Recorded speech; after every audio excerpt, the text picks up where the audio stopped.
We just can't stay up too late. Okay. Talk fast. Yeah. Can't make my That video wouldn't too be a problem long. for me. All right. So this is our April meeting, but we had to push it back a week. Thanks everybody for being flexible on that. Last week, my kids had a little play at school. It was about Lewis and Clark. It was really cute. I would sing the little Lewis and Clark theme song for you, but it's an earworm and I will not inflict that upon you. You're welcome. Maybe later if you want. So this week's question is, does my body belong to me? And as we have been doing fairly recently, our questions are kind of part of the social discourse and political discourse in our world. We've got, protesters that look like this, my body, my choice, kinds of things going on. And so we want to think about from a theological perspective, what do we think about these types of things? To whom does my body belong? What can I do with my body? And part of this question, with the person that asked it, came along with the question, sort of similar to the one that we talked about last time. I think it was just last time with should I sin more so that grace can abound? Can I use my body for whatever I want because it's mine, and I can do whatever I want because God has already forgiven me and things like that. But we'll talk about some of that, but we'll also talk about just the question in general today. So starting as we always do with our assumptions, with our question, we've got two vocabulary words. What is a body? And then we can deal with the other aspect of it. So thinking about what is a body, I looked it up in the dictionary because that's where you typically go to define words first. And I found that it is the physical structure of an animal, including the bones, flesh, and organs. So do you feel like that is sufficient to describe a body or nah?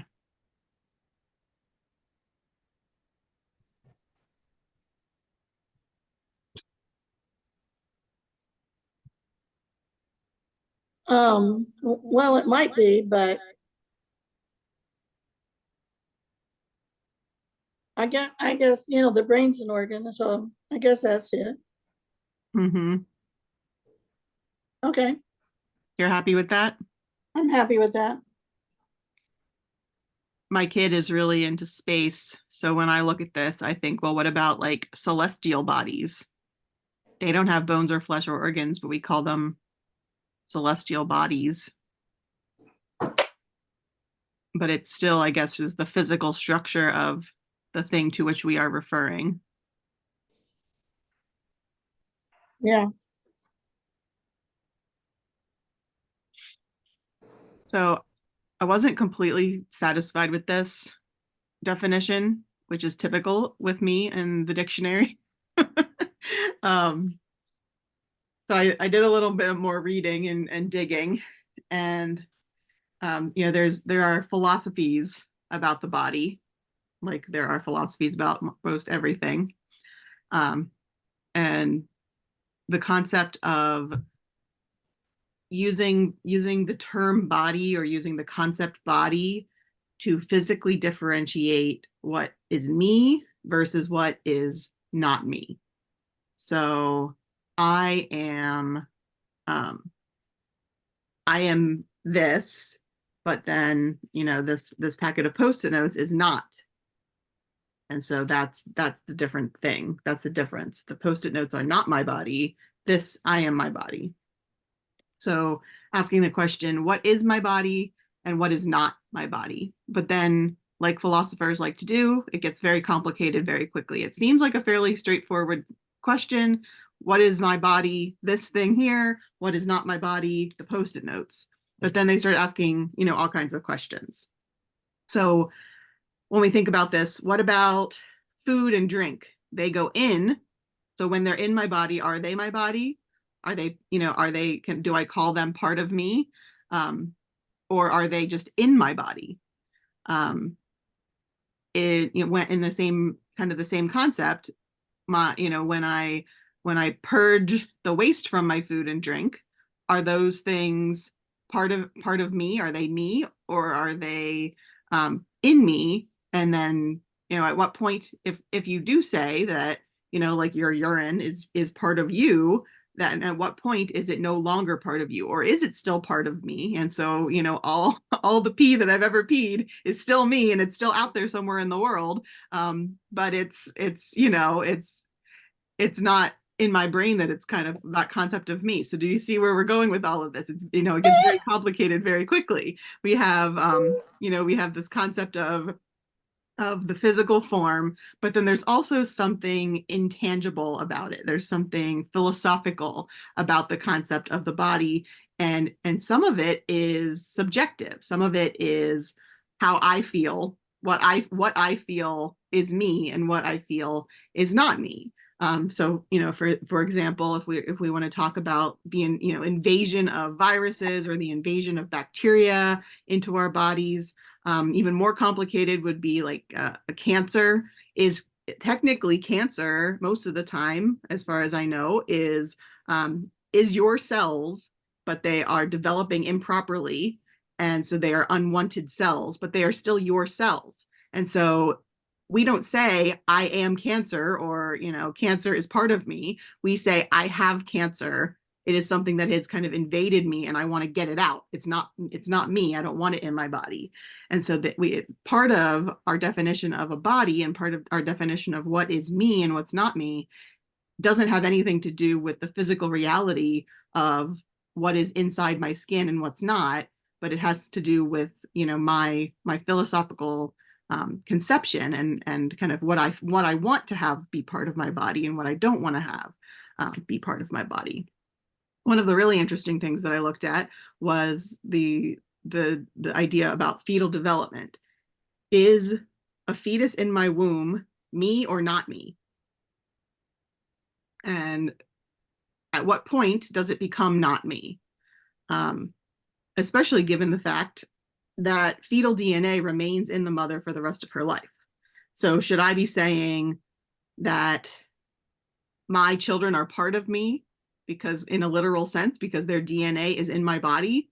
Or should I say that I have foreign DNA in my body that does not belong, even though it's a completely natural process, that's part of the reproductive process. So lots and lots of different Um, complexities, even with a simple question like, what is a body?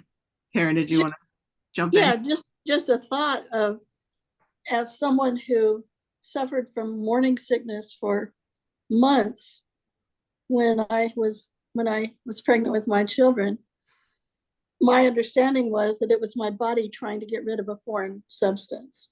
Mm. So I'm just throwing that out because my body tried real hard to get rid of it. Yeah, and there are aspects of that, certainly, that are even kind of codified in science, like if you've got negative type blood, you have to um be very careful about that. And I think still to this day, because they don't like to invade the fetus, and check their blood type before they're born. If they can help it, they still give you that shot to make sure that your body doesn't kill your child, because it doesn't recognize the blood that's in the veins of the child during childbirth. So there are all kinds of interesting things with that you know this is this is a piece of me, but at some point it becomes not me. And certainly, after your child is born, you can no longer say this is me, because now you've got another me, right? You've got another body that has doesn't yet have its own concept of me and not me, but it will fairly soon. Actually, one of the first things that happens socially with a baby is that they discover that there is something that is not me that exists, and therefore there is a delay between what I need and what I when I get that need fulfilled, because the thing, the caretaker is not me. And so that's one of the very first things. They don't obviously have the concept, they don't have the words for it, but that's the first thing that a newborn has to grapple with, is that delayed gratification means that there is me, and then there is something that is not me, that is the source of the source of the fulfillment of my needs. So I guess, when it's in the womb, a baby doesn't have that concept, and so therefore would have, the understanding that the mother and the child are one body. They are me together. But then when that separation happens, now all of a sudden, biologically, there's two separate entities. So it's just a very fascinating thing to think about from a scientific philosophical standpoint. Ryan, you look puzzled, and you have something to throw out. We can't hear you. I was talking to my mute button. Sometimes we are great friends. No, it was just different perspective being a male. Yeah. So yeah, I had not thought about the distinction of when does the independence kick in. Yeah. Yeah. And obviously with babies, it's a little different than with viruses or waste, because we conceptualize another human as also having that agency, that we have, versus a bacterium that we don't really care so much about. But it's actually it's kind of the same concept, in a way. This, what is foreign to me, that is in me or on me or part of me in some way, and what isn't. And a lot of it, some of it certainly comes, is physical, it's biological, but a lot of it, I think, is social, is philosophical, is what do I, um what is my conception of me. Even, you can talk about, I didn't even get into some of this other stuff, but just off the top of my head, I'm thinking about people who experience extreme weight loss, and as they're on that journey, they have this sense that the extra weight that they carry is not them. It's not part of them. It's something that is clinging to them. It's holding on to them. But the real them is underneath there somewhere, right? And they're trying to purge this um, this extra stuff that is holding them back from being who they truly are, which is another really really interesting thing, because what are we but the physical structure of ourselves, including our bones, flesh, and organs. And so, the muscles that we have, the fat that we have, the bones that we have, those are us, right? In a sense. But when our brains get involved, then we can tell ourselves, well, that extra tummy is not me. It's something that is foreign. It's an invader that I have to kind of purge myself of. Um, so there's definitely a huge gray space, between me and not me, that is, kind of belied by the simplicity of the question. So any other thoughts about that before we move on to the other idea that's in our question? I'm just marveling at how we can take what looks like a straightforward um, question and make it so convoluted. Come now, Cindy, you've been doing this with me for 4 years. You know how this works. I do know, but it's just today's question, I just thought it was just going to be so cut and dry. I should have known better. Never. All right. So if we kind of have an understanding of what bodies are or aren't, or the complicated issue of what is a body. Now we need to go over to the other side and talk about ownership. What does it mean to own something? What does it mean to have something belong to you? And again, this is a very complicated thing. When I was looking at this was my favorite question that I found, on the philosophy of ownership. The question was, when does a napkin in a dispenser become your napkin? Is it your napkin after you pull it out of the dispenser completely? Is it your napkin as soon as you touch it? So if you pull it out a little bit and then decide you don't want it and walk away, it's not your napkin anymore. Was it your napkin while you were touching it, but then when you stopped touching it, it wasn't your napkin anymore? Is it not your napkin until you use it to dab your face? All these questions come up about where does ownership lie? And especially with the napkin dispenser, I think is a hilarious and perfect example, because those napkins were purchased by someone else. If you go to the food truck, they've got the napkins sitting out there, and because of the transaction that you've just accomplished with purchasing food from the person, you feel like you are entitled to the napkin, but you didn't really pay for the napkin. And so the napkin technically belongs to the food truck owner, but now that you've touched it and put it on your face, he doesn't want it anymore. And so to whom does this napkin belong? It's a very interesting, I love that example. It's a good example. But there are The lots napkin of, without a country. yes, there are lots of understandings of ownership. There's legal ownership. Do you have a receipt? Did you purchase it? Did you sign a contract to say that, yes, this belongs to me? Then there's also belonging in terms of family and usage.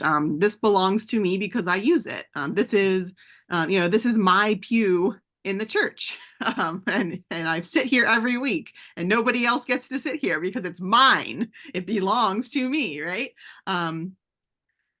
Okay, now we're getting personal here. Yes, now I'm insulting Cindy. You own it until you can't hold it anymore. Oh, so if somebody else has more control and power than you, then it is no longer yours. Well, I mean, So if I show up to church first and sit in Cindy's pew, it's not her pew anymore, it's mine. Well, Unless yeah, she can exert enough control and embarrass me enough to get me to stand up and move. and how do you feel if somebody sits in your pew? I don't have one, so I I mean, well, I don't either, but um, Cindy, would you feel offended if somebody sat in your place?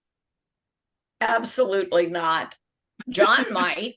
John might have back in the day, but no, absolutely not. Well, But I don't feel that way about pews, but I can tell you that I definitely felt that way about seats in classes when I was in school. yeah. Because there was a lot more at stake when you're going to church and just sitting in a pew. I can deal with sitting somewhere else than where I normally sit. It's okay. But if I showed up to class on a day that we had a test and I couldn't sit in my seat and look around the room and think about where the professor was when he or she told me, XYZ information, I would not have survived. I needed that seat. So I can understand the people who need to have their pew, not because I'm right there with them, but I have a equivalent and deep seated feeling that I can share with them. Yeah. Even though I don't, I mean, I'm comfortable if somebody else sits in my pew, I do get to church an hour early so that I can So that you're the claim it. first one there. She is almost always the first one there. Yeah. I think that's kind of strange. I mean, I can empathize with the class thing that every classroom I have my preferred place to sit. Yeah. And I can be that way with parking spaces. See, we all have it.